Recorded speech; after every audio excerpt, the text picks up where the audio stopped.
In this video, we're talking about keeping your eyes on the prize. Hey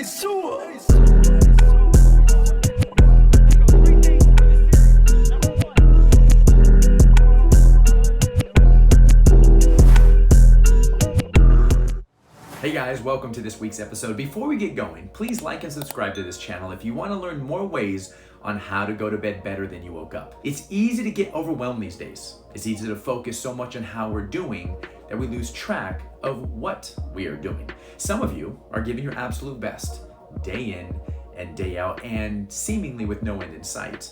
You may be wondering how you're going to get to your destination when you're running on empty and still have a long way to go. If this is you, consider the story of Florence Chadwick. On July 4th, 1952, she sought to become the first woman ever to swim 21 miles from Catalina Island to Palos Verdes, California. Aside from the distance, there were a number of other obstacles that added to the difficulty. The cold water, the potential for a shark encounter, the pressure of being followed by a television crew, and the dense fog. Contrary to what they had predicted, the fog never lifted, and she couldn't see where she was going. At about the 15-hour mark, Chadwick began to doubt her ability to finish the swim. With her support team in a nearby boat, they encouraged her to keep going, and so she did, but for only 55 minutes longer.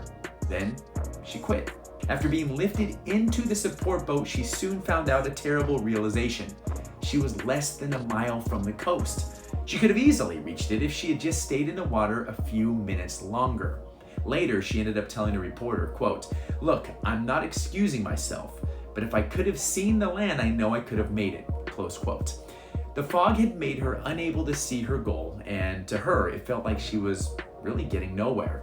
2 months later, she tried again. Though the fog was just as dense, she kept going.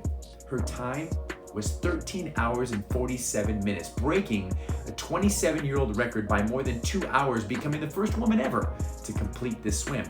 Chadwick learned a valuable lesson that we can all apply to our own lives. Any of us can be close to success, but without keeping our eyes on the goal, we can stop short. So my question is, what can you do to keep your eyes on the prize despite being swallowed up by the dense fog in your life?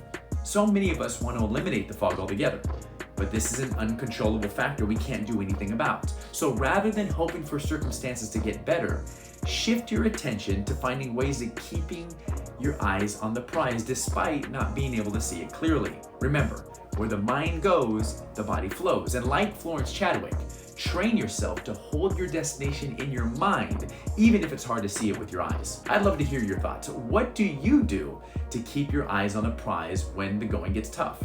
Please write your thoughts in the comments below, because you never know, your thoughts might be the answers someone else is looking for. If you like this video, please like, subscribe, and click that bell so you know when we release the next video. And also, please share this channel with those who you think these principles could benefit. See you next week, and once again, thanks for joining us.